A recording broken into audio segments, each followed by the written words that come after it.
Bon, c'est une joie d'être avec vous ce matin. Et, avec Joël et Alain, comme il a dit, nous sommes des amis depuis. Et donc, de partager ces moments ici, Tina and Brad est cher à nous. Et nous parlons avec Tina and Brad aussi souvent. Et quand j'ai un problème dans mon église, je dis, Brad, qu'est-ce que je fais? Parce qu'il a de l'expérience pour m'aider. Mais donc, c'est vraiment une joie d'être là. Et l'église à Mérignac vous salue aussi. Donc, nous sommes votre église sœur. Comme Joël a dit, que nous avons servi, on est allé au Gabon en 91. On a passé de 91 jusqu'à 2007 en Afrique. Et 2007 jusqu'au présent, nous sommes ici en France. Avant de venir ici, quand même, quand nous étions au Gabon, il y avait une petite commune là au Gabon où il y a une femme qui s'appelait Madame Alexandrine. Elle vivait dans la rue, toujours dans les bars. Elle cherchait de quoi boire dans les verres, dans les bouteilles que les autres ont laissées sur les tables. Elle fouillait les poubelles pour manger. Les enfants avaient peur d'elle parce qu'elle était méchante et grossière. Son état mental était tellement dérangé que ce n'était pas même possible de raisonner avec elle pour l'aider. Ça, c'était sa vie. Les gens de la ville n'avaient plus aucun espoir pour elle. Elle était une pauvre femme rejetée et oubliée par tout le monde. Mais elle n'était pas oubliée par Dieu. Une nuit, Dieu lui a parlé dans un songe. C'était son moyen pour communiquer avec elle parce qu'avec la communication, la conversation comme ça ne marchait pas. Donc, il a parlé avec Maman Alexandrine dans un songe. Il lui dit d'aller dans une autre ville où se trouvait une église de l'Alliance. Et le Seigneur lui dit dans le songe que cette église avait quelque chose à lui dire.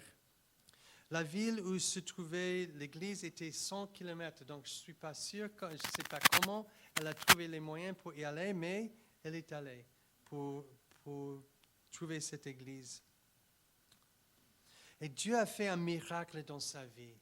Elle s'est convertie, elle a parlé avec les gens, elle s'est convertie et sa vie a été complètement changée. Donc elle est retournée dans c'était la ville de Bougainville. Elle est retournée et où elle était connue comme un alcoolique. Maintenant, elle est connue comme un serviteur de Dieu, une personne qui sert les autres, une femme de Dieu. Et cette histoire reflète le cœur de Dieu. Maman Alexandrine était rejetée et oubliée par tout le monde, sauf Dieu.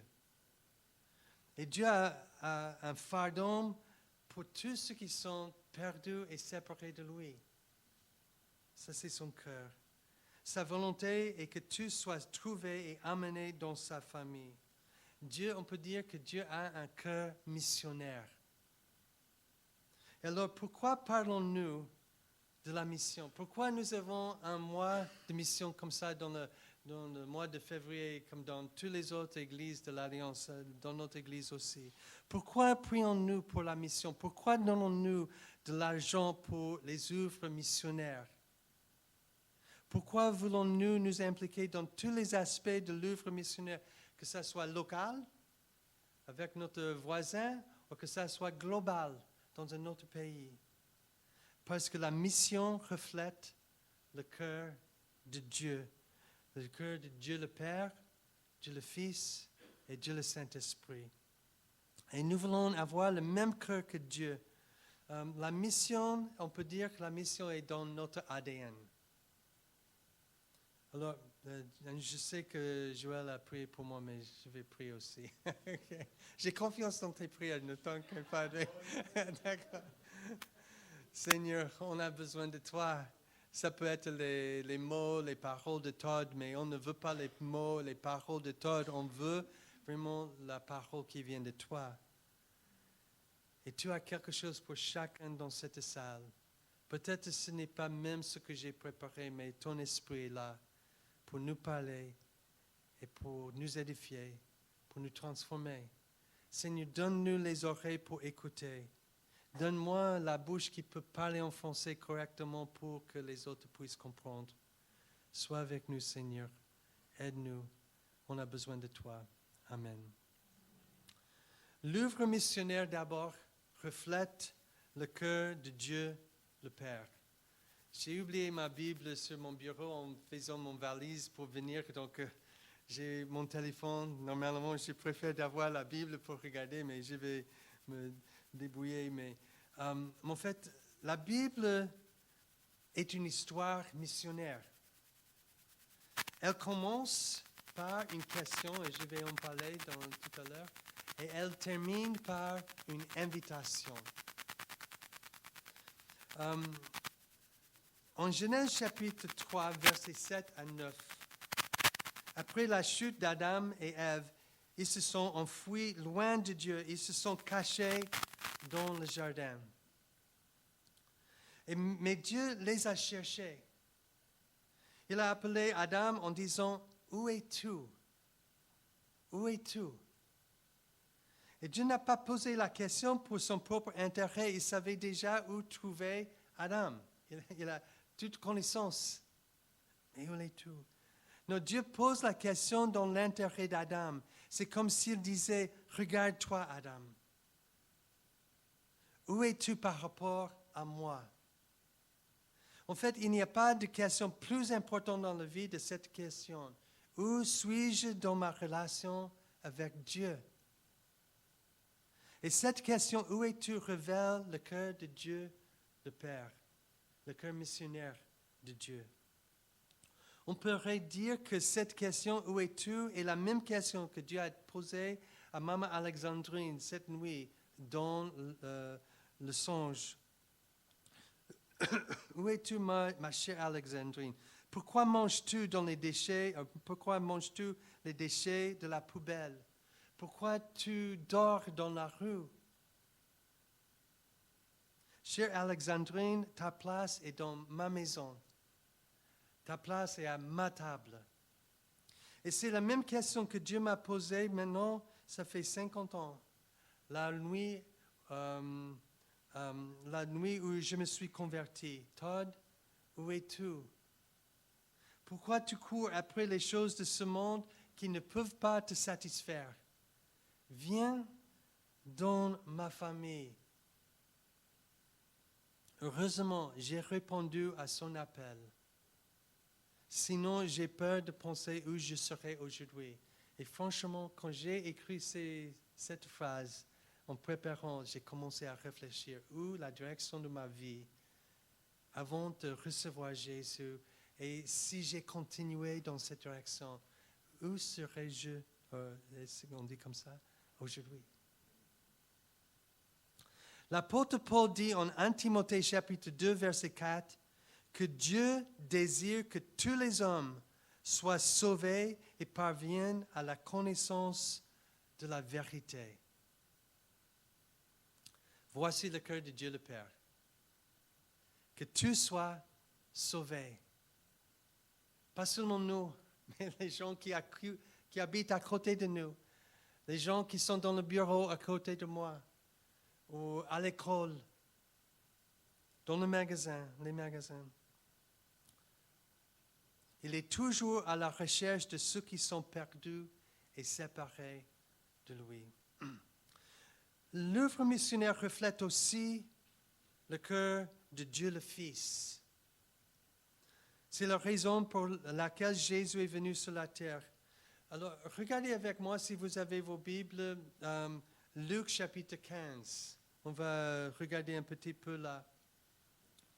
Et dans ce chapitre, j'aime bien ce chapitre parce que ce chapitre nous donne la grâce de regarder le fond du cœur de Jésus. Le chapitre commence au verset 1 et 2, c'est la mise en scène. Il explique un peu ce qui se passe. Il dit que dans le texte, les collecteurs d'impôts et autres pécheurs notoires se pressaient tous autour de Jésus, avides, j'aime bien ça, avides d'écouter ses paroles. Donc, imaginez, mettez-vous dans la scène. Vous êtes là. Et il y a ce groupe des gens, de ceux qui disent, comment dit-on, les pécheurs notoires. Et aussi les collecteurs d'impôts. Les collecteurs d'impôts étaient les Juifs qui ont acheté de Rome le pouvoir de collecter les taxes pour Rome, les impôts de Rome, qui étaient, j'ai lu j'ai écouté que c'était presque 50%. Imaginez, de ce que je dois donner à Rome. Mais ces collecteurs d'impôts, s'ils achètent, ils peuvent aussi, eux, ajouter encore pour eux-mêmes. Donc, il y a certains qui jusqu'à 20%, donc 60% de ce que je gagne, je dois donner. Et c'est comme les collecteurs d'impôts, ils avaient tout le pouvoir de Rome pour enforcer ce qu'ils ont. Donc, imaginez, Juifs, traiter les autres Juifs comme ça, ils étaient détestés par leurs concitoyens. Donc, ce groupe, Jésus est en train de parler avec eux, rigoler avec eux, expliquer les choses avec eux ici.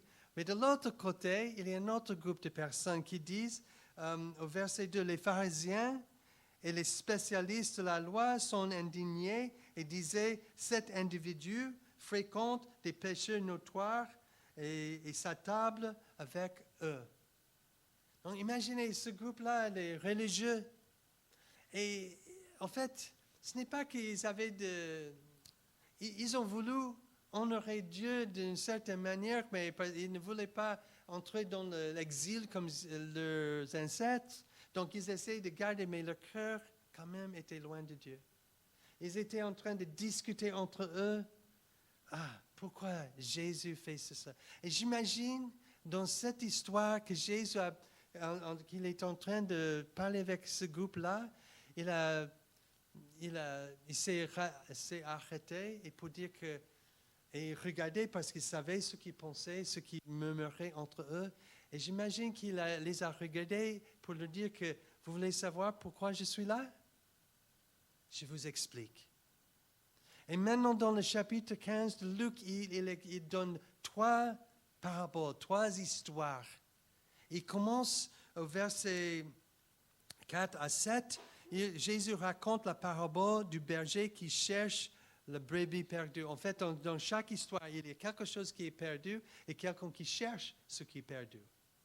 Et donc, dans la première, c'est un berger qui avait 100 brebis. Il y avait une brebis qui est perdue, donc il a laissé les 99 pour chercher la brebis qui est perdue.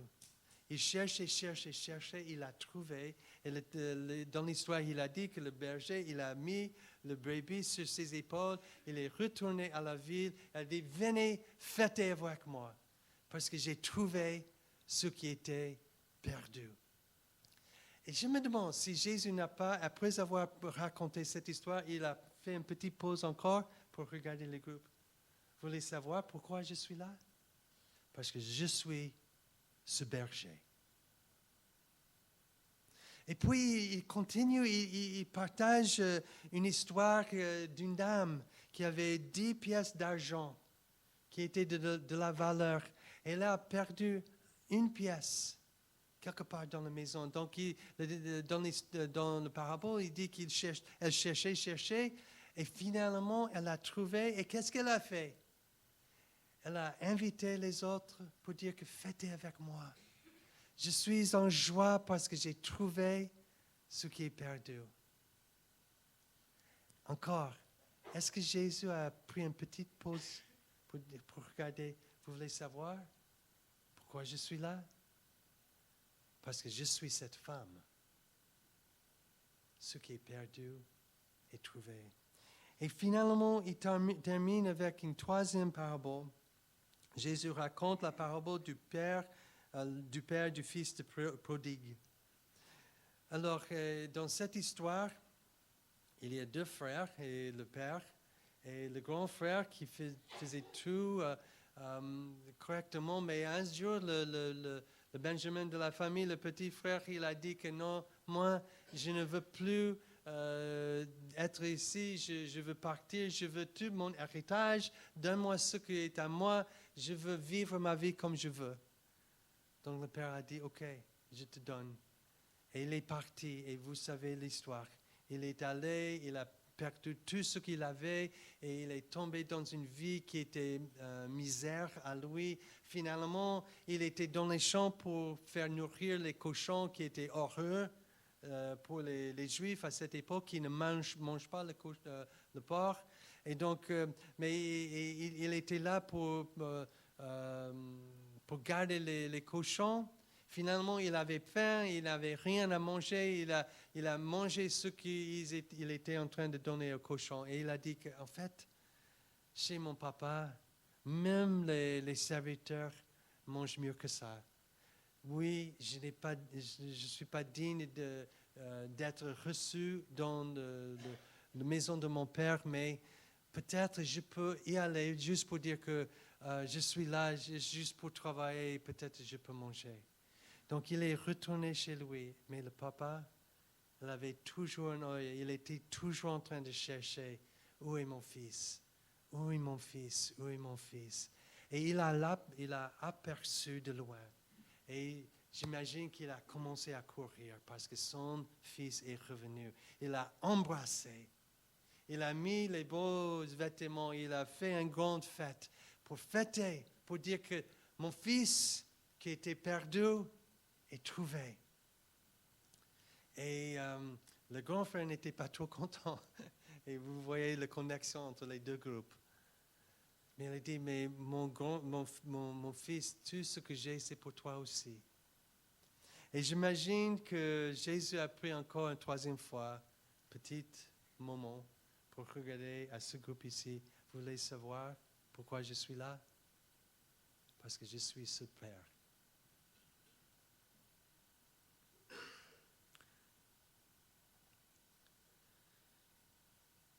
Dans l'évangile de Luc, nous avons, pas seulement dans le chapitre 15, un regard dans le cœur de Jésus, mais aussi dans le chapitre 19. C'est là que Jésus raconte l'histoire de Zachée. Jésus traverse Jéricho. Une grande file s'est rassemblée autour de lui. Zachée, un collecteur d'impôts, donc il est quelqu'un qui est détesté par les autres. Imaginez, on a l'impression de l'histoire qu'il était un homme pas de trop grande taille. Il a voulu voir Jésus. J'ai mis les gens qui peut-être fait... Oh, désolé, je ne savais pas, mais il n'était pas... je pense qu'il était détesté et il a voulu voir Jésus. Il a entendu parler de lui, donc il grimpe un arbre pour voir Jésus. Et Jésus passe et qu'est-ce qu'il dit? Il dit, bon, mais Zachée, je veux venir à ta maison aujourd'hui pour manger. Imaginez la réaction de la foule. Les autres Juifs qui étaient là, quoi? Tu veux manger chez lui? Quelqu'un qui est qu'est-ce qu'on dit, traître d'Israël, tu vas manger chez lui? Tout le monde commence à murmurer, ils sont stupéfiés que Jésus veut manger et loger chez Zachée. Mais Jésus, en chapitre 19, verset 10, il explique pourquoi. Il dit tout simplement, car le Fils de l'homme est venu chercher et sauver ce qui était perdu. Ça, c'est le cœur de Jésus. Ça, c'est la mission de Jésus. La Bible dit que Jésus est l'ami des pécheurs. Non, il n'est pas l'ennemi des pécheurs. Il est l'ami des pécheurs. Il les aime. Il a quitté sa gloire au ciel pour nous chercher et nous sauver. En fait, l'apôtre Paul dit en Philippiens chapitre 2, verset 5 ceci, que votre attitude soit identique à celle de Jésus-Christ. Alors la question qu'il faut poser, ayons-nous le cœur de Jésus pour ceux qui sont perdus? Parce que ça, c'est le cœur de Jésus. L'œuvre missionnaire reflète également le cœur de Dieu, le Saint-Esprit. Nous voyons dans les Écritures que le Saint-Esprit partage également ce cœur missionnaire. Alors, permettez-moi de lire trois passages du Nouveau Testament qui révèlent son rôle dans la mission. Et il y en a beaucoup d'autres qu'on peut, mais j'ai choisi trois pour nous montrer le cœur du Saint-Esprit. En Jean chapitre 3, nous lisons l'histoire d'un chef des Juifs qui est allé voir Jésus. C'est Nicodème, si je suis sûr que vous connaissez l'histoire. Jésus, en voyant ce chef des Juifs, quand il a vu le désir d'entrer dans le royaume de Dieu, Jésus, il a commencé à parler avec lui. Et dans ce qu'il a dit, à un certain moment, Jésus dit ceci au verset 8 du chapitre 3. Le vent souffle où il veut. C'est le Saint-Esprit qui est ce vent. Le vent souffle où il veut et tu entends le bruit, mais tu ne sais d'où il vient ni où il va. Il en est ainsi de tout homme qui est né de l'Esprit. C'est-à-dire que le vent du Saint-Esprit est en train de souffler dans cette ville, dans le lieu où je travaille, dans ma famille, parmi les gens que je connais dans les assos que je fréquente. Le Saint-Esprit est en train de souffler et de dire cette question que nous avons vue en Genèse chapitre. Où es-tu? Où es-tu? Bon, il y a un deuxième passage, c'est en Jean chapitre 16, versets 7 et 8. Ça, c'est la nuit avant la mort de Jésus. Il est avec ses disciples et il dit les choses les plus importantes parce que demain, il va mourir. Donc, c'est comme un cours de révision. Vous comprenez? Et donc, il parle avec eux. À un certain moment, il dit ceci. Cependant, je vous dis la vérité. Il vous est avantageux que je m'en aille, car si je ne m'en vais pas, le consolateur qui est le Saint-Esprit, le consolateur ne viendra pas vers vous. Mais si je m'en vais, je vous l'enverrai. Et quand il sera venu, il convaincra le monde en ce qui concerne le péché, la justice et le jugement. C'est le Saint-Esprit qui applique cette œuvre de Dieu dans le cœur qu'il est là pour nous parler. Et finalement, Actes chapitre 1, verset 8, c'est le moment que juste avant son ascension, avant que Jésus est monté au ciel, après sa résurrection, sa mort et sa résurrection, il a un moment de parler avec les disciples et il dit ceci, mais vous recevrez une puissance. Quelle puissance? Le Saint-Esprit survenant sur vous et vous serez mes témoins à Jérusalem, dans toute la Judée, dans la Samarie et jusqu'aux extrémités de la terre. Partout dans le Nouveau Testament, c'est le Saint-Esprit qui conduit ceux qui sont perdus vers Dieu. À chaque étape clé dans la vie de Jésus, c'est très intéressant de lire surtout l'évangile de Luc et Actes, c'est 2 volumes ou 2 tomes du même livre qui a été écrit par Luc. Et c'est intéressant de noter cela quand vous faites une étude. À chaque étape clé dans la vie de Jésus et de l'Église, on peut voir l'activité du Saint-Esprit. Et en fait, le Saint-Esprit est présenté dans les évangiles et dans le livre des Actes des Apôtres comme le promoteur divin de la mission de Dieu dans ce monde. Ça, c'est son rôle. Encore, je retourne au Gabon pour encore une autre petite anecdote. Quand nous étions Thierry dit comme ça c'est ma femme. Quand nous étions au Gabon, nous avons travaillé au plateau Bataké. C'était une région au Gabon qui n'était pas encore atteinte par l'Évangile. Il n'y avait pas d'église, il n'y avait pas de Bible, il n'y avait rien. Le mot de Dieu, dans le mot pour Dieu, le Créateur, dans leur langue Bataké, Thierry et moi, nous étions obligés on n'a pas bien fait, mais apprendre la langue Bataké, ce n'est pas une langue écrite. Je me souviens la première fois que j'ai prêché en Bataké, j'étais dans un village et toutes les femmes de l'église, ils ont commencé à rire à cause de mon accent et tout. Mais en fait, j'ai trouvé, quand nous étions en train d'apprendre cette langue, qu'il y avait un mot pour le Dieu créateur qui est Njami.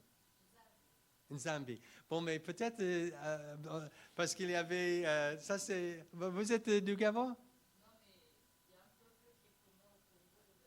Oui.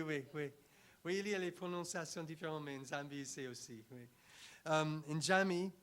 Je me souviens, un jour, j'étais dans un village et j'ai posé une question au sujet de Njami à une vieille dame, Bataké. Elle était en train de piler le manioc et j'ai dit...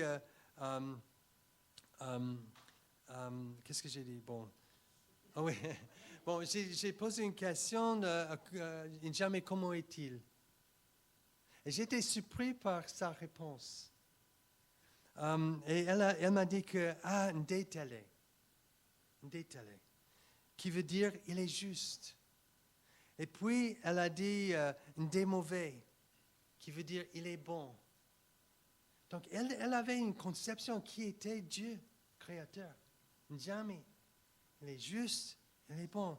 Et puis, j'ai posé la question, mais où est Njami? Elle m'a dit que, là. Il est loin.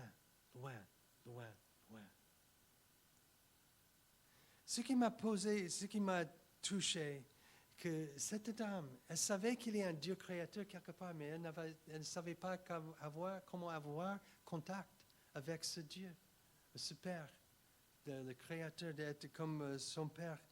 Et il était loin. Et comme les autres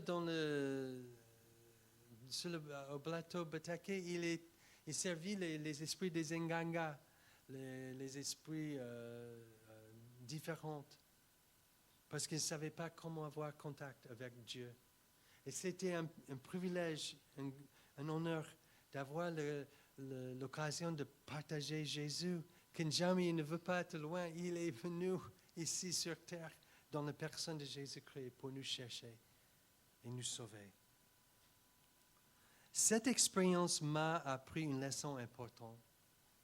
J'ai appris qu'il n'y a nulle part sur cette terre où je puisse aller et où Dieu ne m'a pas déjà précédé. Vous comprenez ce que je voulais dire? Il est déjà là. Il est déjà à l'œuvre. La personne qui vous rencontrez dans la pizzeria, il est déjà là. Il a déjà préparé le chemin. Il nous précède. Il n'y a pas une seule personne avec qui je peux parler et dans laquelle le Saint-Esprit n'est pas déjà à l'œuvre. Dieu parle à l'homme et l'attire vers lui par son esprit. Tout à l'heure, je disais que la Bible commence par la question « Où es-tu » qui nous montre le cœur du Père, de notre Père Céleste. Maintenant, remarquez comment la Bible se termine.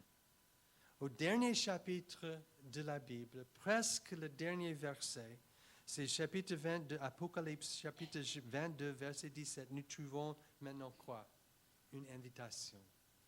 Il commence par une question, où es-tu? Il termine par une invitation.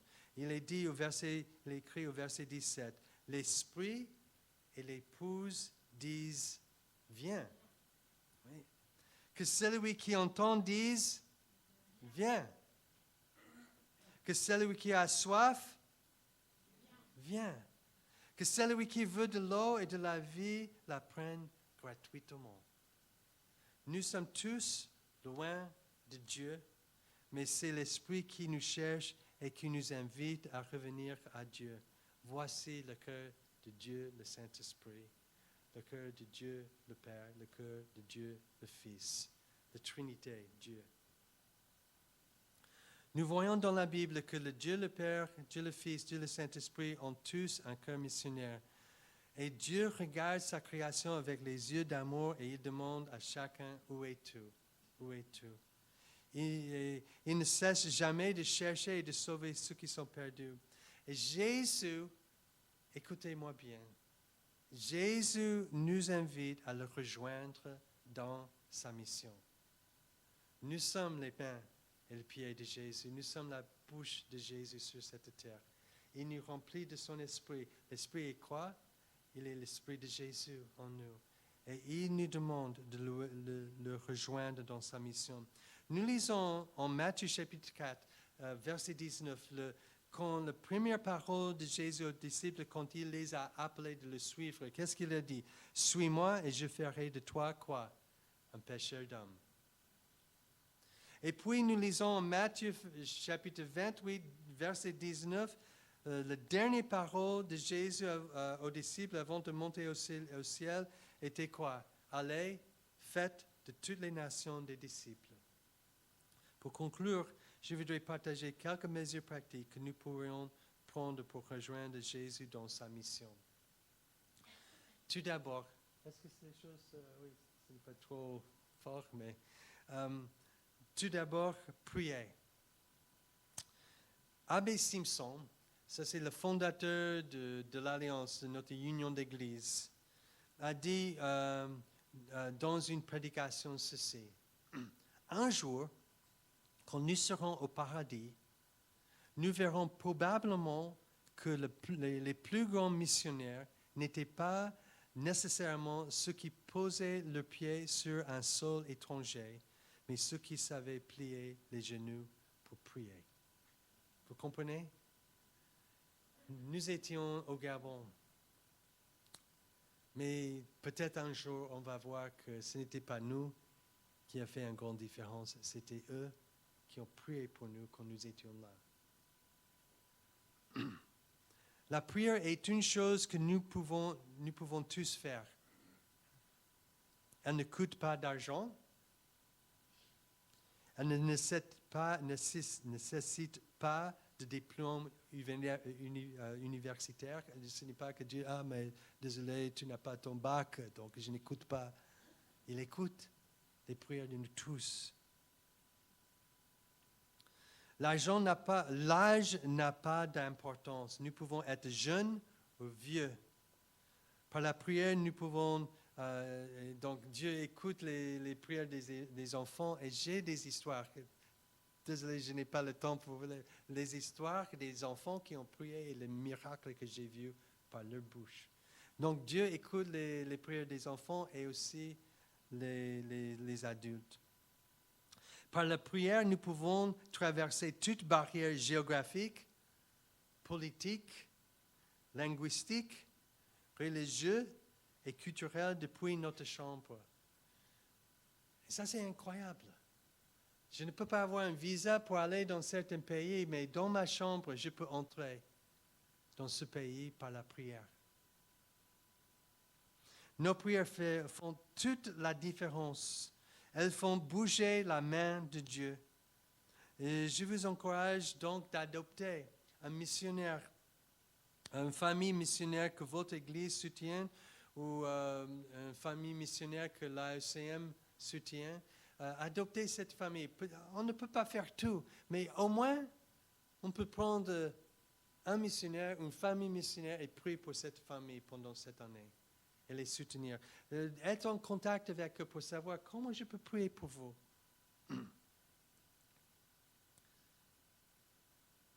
Et nous devons prier non seulement pour ceux qui sont loin, mais aussi pour ceux qui vivent à côté de nous. Les membres de la famille, les amis, les collègues de travail, les camarades de classe qui ne connaissent pas Jésus. Parce que par nos prières, nous pouvons offrir des portes pour ceux qui sont perdus et séparés de Dieu. Ensuite, donner. Les missionnaires ne peuvent pas être envoyés s'ils n'ont pas les moyens de partir. Thierry et moi,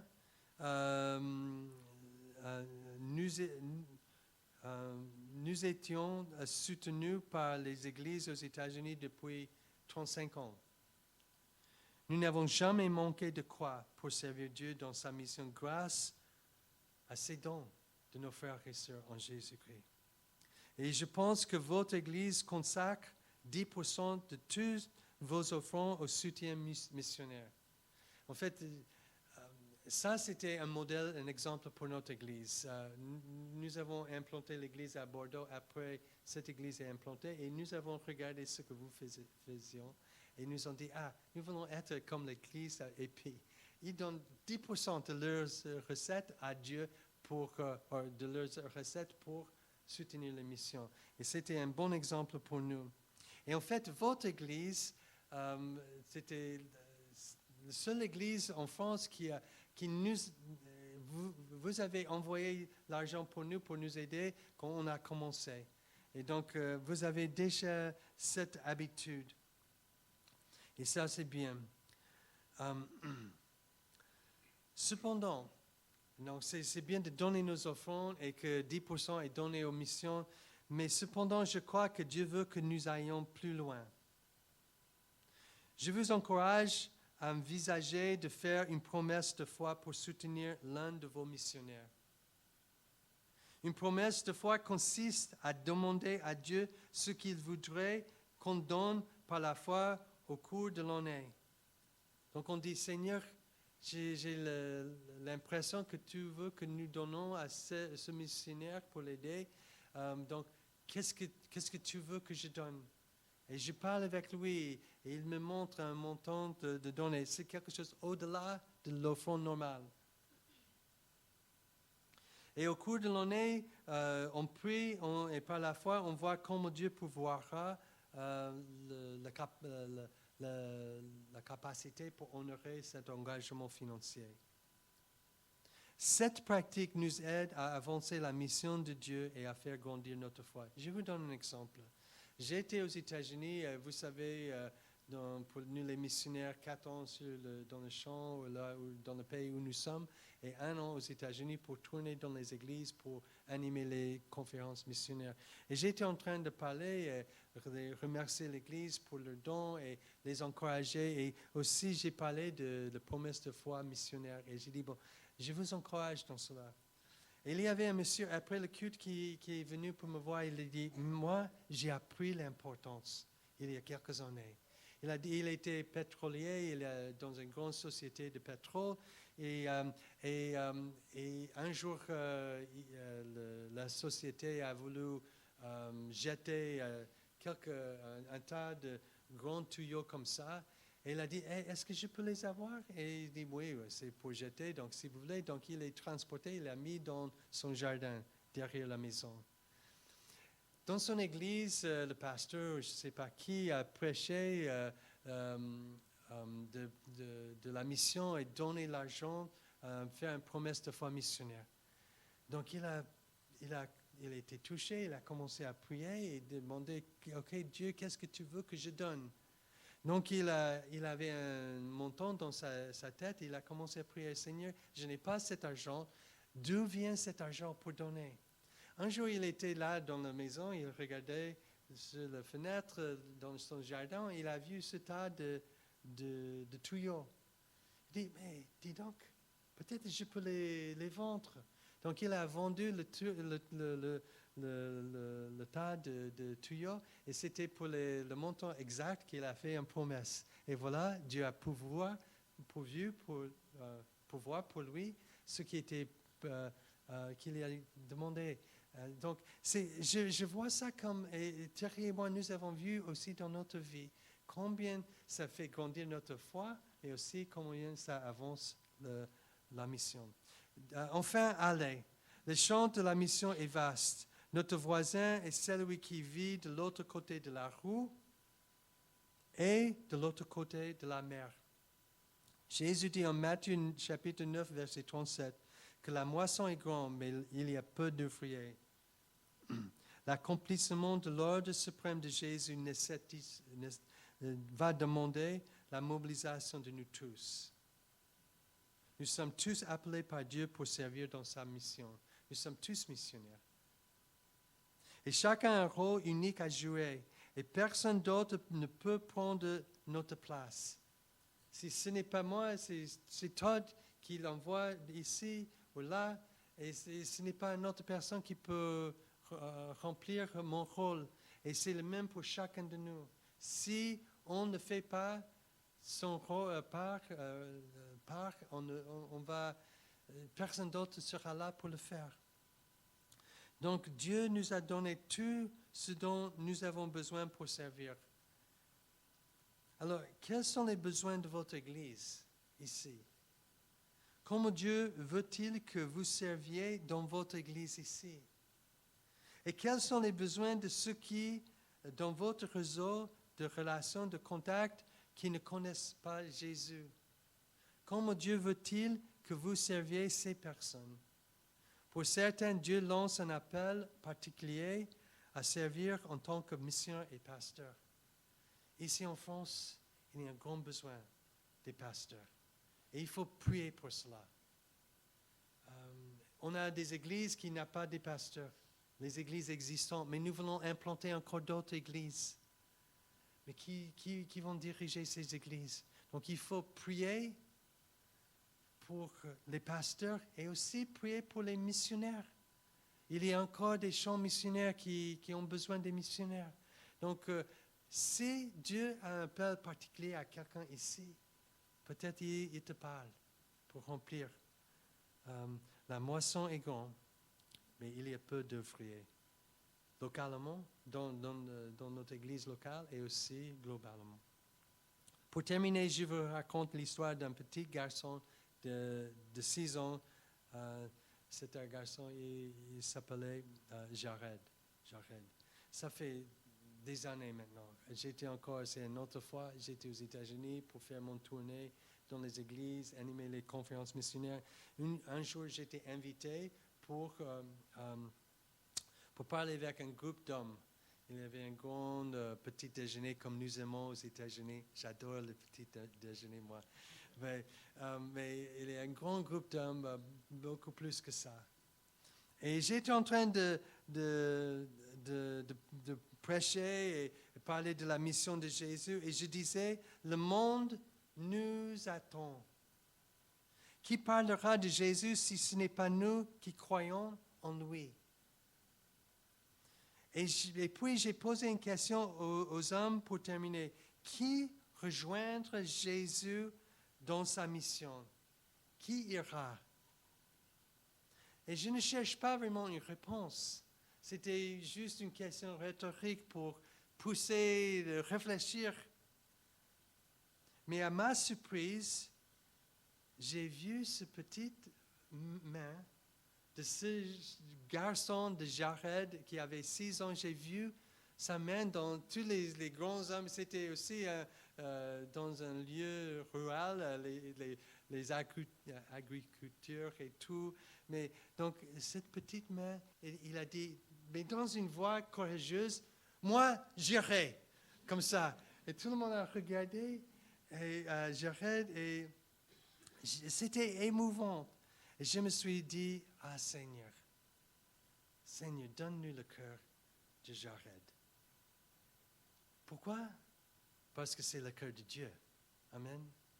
Prions le Seigneur. Seigneur Jésus, merci pour ta parole. Merci pour l'appel que tu nous donnes. On ne peut pas le faire seul. Nous sommes tous impliqués. Nous tous, tu nous envoies et tu veux que nous te rejoindre dans ta mission. Aide-nous, Seigneur. Amen.